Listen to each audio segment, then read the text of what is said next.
दोस्तों, आज की तमाम बेहद बड़ी खबरें और मुख्य समाचार आपके लिए लेकर आए हैं इसी वीडियो में। जी हाँ दोस्तों, आज वो सभी बड़ी खबरें आपको बताएंगे जो इस समय की महत्वपूर्ण समाचार में शामिल है। जी हाँ दोस्तों, पहली बड़ी खबर की शुरुआत करेंगे। उससे पहले एक छोटी सी रिक्वेस्ट है आपसे, अगर आप पहली बार हमारे यूट्यूब चैनल पर आए हैं तो चैनल को सब्सक्राइब करके पास ही बने घंटी के आइकन को जरूर दबाइएगा। दोस्तों, ये किसान है, आतंकवादी नहीं। अगर ऐसी ही तैयारी पुलवामा में की होती तो 44 जवान शहीद न होते।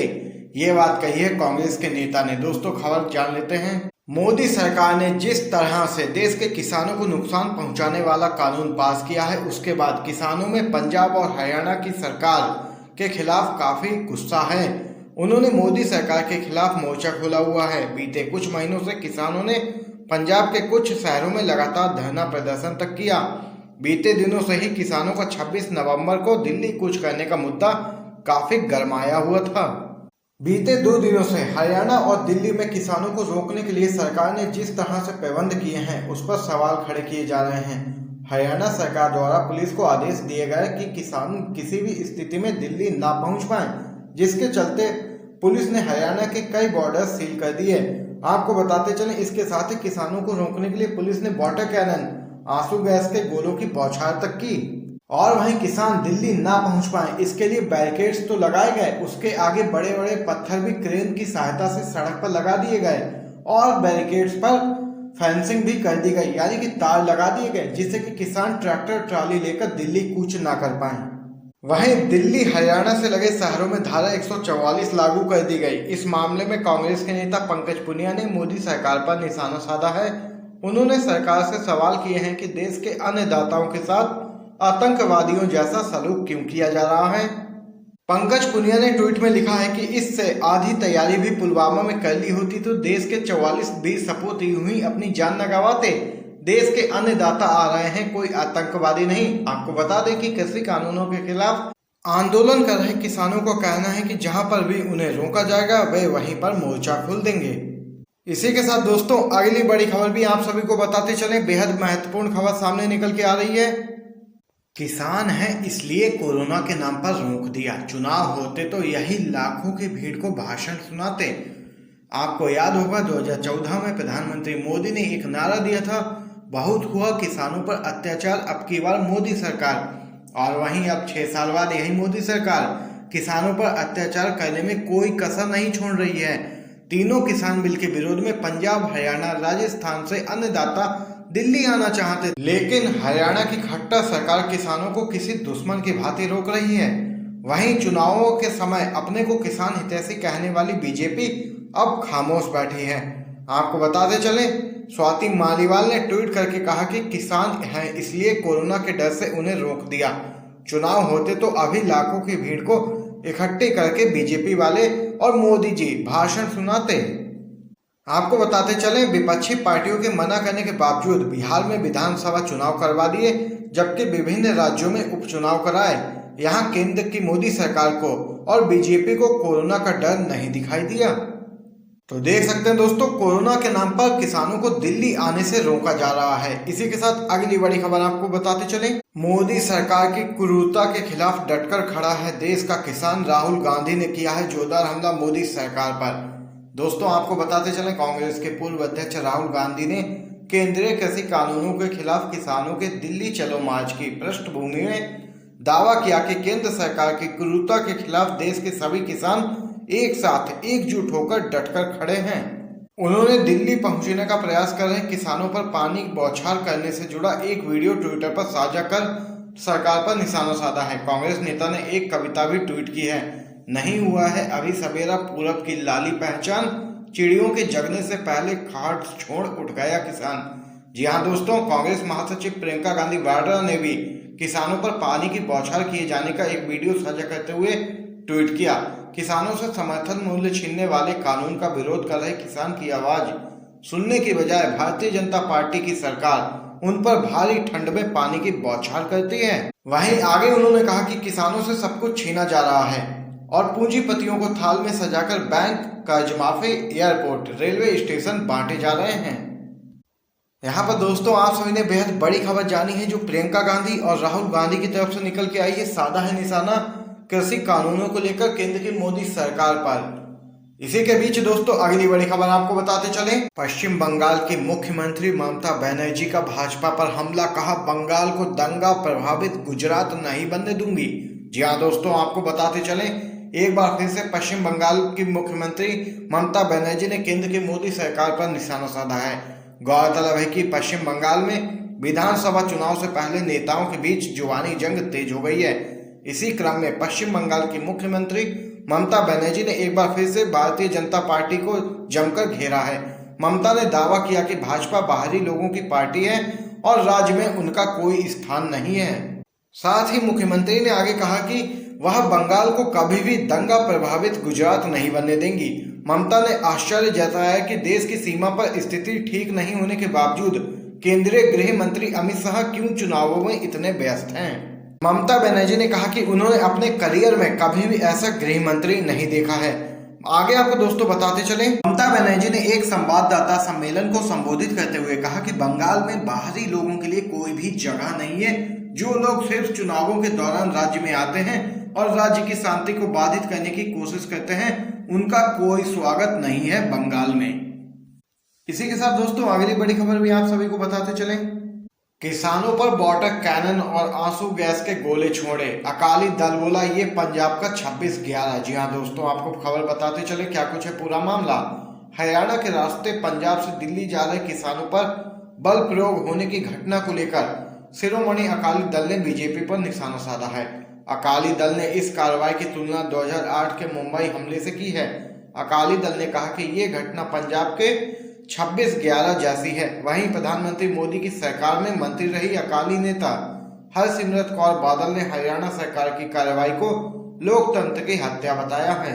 सुखबीर सिंह बादल ने किसानों पर हुई कार्रवाई का विरोध करते हुए अपने ट्वीट में कहा कि आज पंजाब के 26/11 का दिन है। हम लोकतांत्रिक तरीके से प्रदर्शन के अधिकार का अंत होते देख रहे हैं। हरियाणा और केंद्र सरकार की ओर से किसानों के शांतिपूर्ण प्रदर्शन को दबाने के इस प्रयास का अकाली दल विरोध करता है। वहीं एक अन्य ट्वीट में अकाली दल के नेता ने कहा कि पंजाब के किसानों के प्रदर्शन को वाटर कैनन का इस्तेमाल कर नहीं दबाया जा सकेगा। इससे हमारा संकल्प और भी मजबूत होगा। वहीं दोस्तों इसके साथ अगली बड़ी खबर की तरफ चलते हैं। दोस्तों खबर बिहार से आ रही है। बिहार में ट्रेड यूनियनों की हड़ताल का दिखा असर, आरजेडी कार्यकर्ता भैंसों के साथ सड़क पर उतरे। आपको बताते चले केंद्रीय ट्रेड यूनियनों ने बीते गुरुवार को आयोजित एक दिवसीय भारत बंद का बिहार में खासा असर देखने को मिला। बंद का असर जहां आवागमन पर देखा गया, वहीं बैंकों के काम पर भी इसका असर पड़ा। कई शहरों में आरजेडी समेत कई दलों के कार्यकर्ताओं ने सड़कों पर उतरकर केंद्र सरकार की नीतियों का विरोध किया।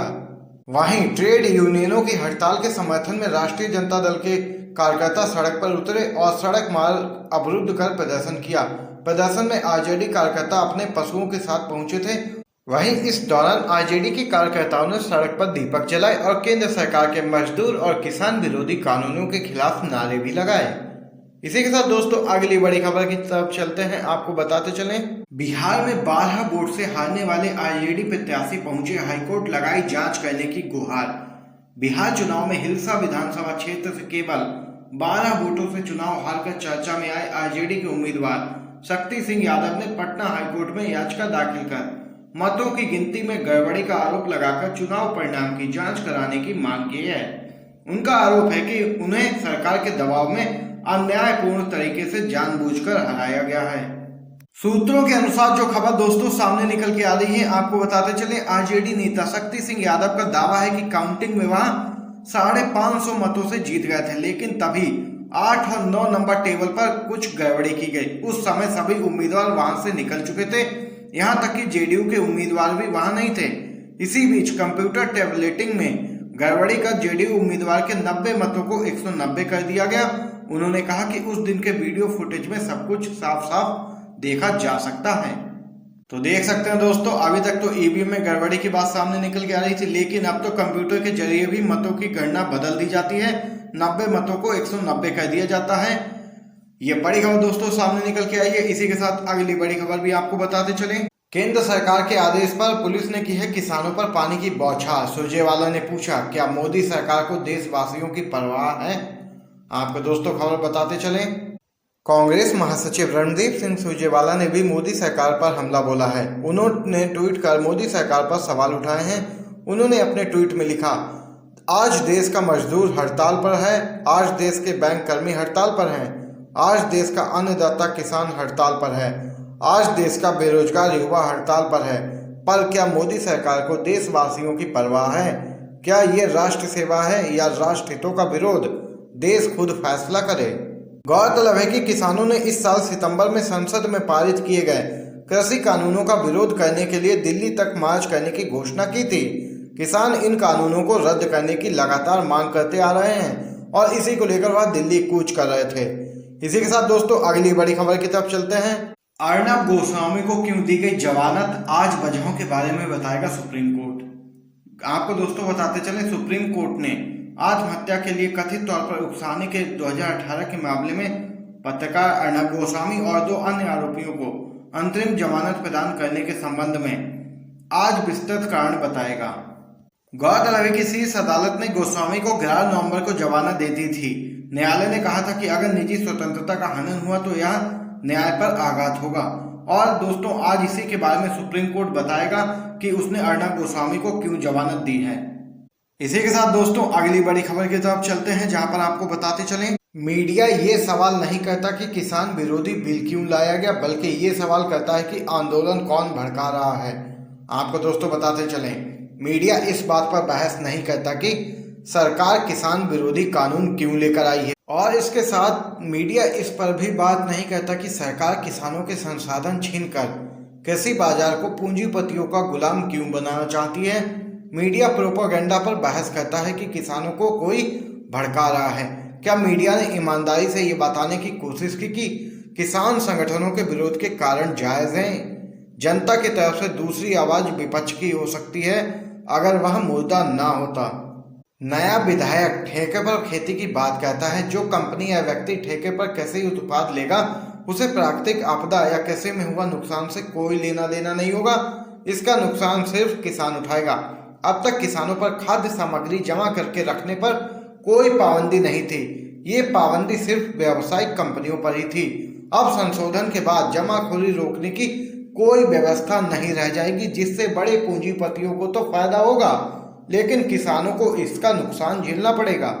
तो देख सकते हैं दोस्तों, ये चाटुकार मीडिया वो बातें नहीं दिखाता है, सिर्फ मोदी सरकार का प्रोपेगेंडा चला रहा है। जैसा मोदी सरकार कहती है ये गोदी मीडिया वही दिखाता है। यहाँ पर दोस्तों ये बड़ी खबर सामने निकल के आई है। इसी के साथ अगली बड़ी खबर भी आप लोग जानिए। ट्विटर ने सुशील कुमार मोदी का हटाया ट्वीट, लालू प्रसाद यादव का नंबर किया था सार्वजनिक। जी हाँ दोस्तों, आपको खबर बताते चले, बिहार के पूर्व उप मुख्यमंत्री सुशील कुमार मोदी ने लालू प्रसाद यादव पर भाजपा विधायक को लालच देने का आरोप लगाया था। इसके बाद भाजपा नेता सुशील मोदी ने एक ट्वीट में लालू प्रसाद यादव का नंबर शेयर किया था, जिसे ट्विटर ने हटा दिया। ट्विटर के मुताबिक इस ट्वीट में नंबर सार्वजनिक कर नियमों का उल्लंघन किया गया है, इसलिए उस ट्वीट को हटा दिया गया था।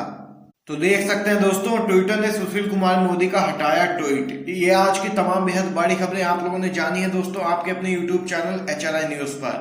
वीडियो देखने के लिए दोस्तों आप सभी का बहुत बहुत